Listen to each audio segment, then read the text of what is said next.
it's just part of the culture of what they're trying to do. So, real quick, that male one was where he talked about the best example I can give of making a concept work and how amazing a team that Walters and Wolf did it with one of the videos. Okay, that was the one we talked about.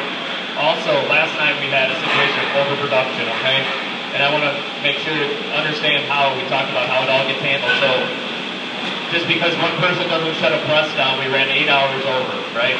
So after we made extra boxes, we made like 4 extra boxes. So now Alex and Amber have touched 4 extra boxes, right?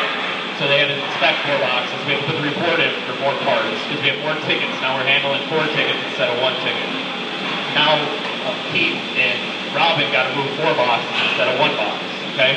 Now we're going to sit on our shelves and they're going to sit there for who knows how long, or we're going to have to scrap them out and then it becomes more costly, okay? So one person not being able to do something causes a whole big chain effect down the way, okay? It doesn't just affect one person, it affects a lot. So just to see that waste, overproduction is a big problem, okay? Any questions? All right, thank you.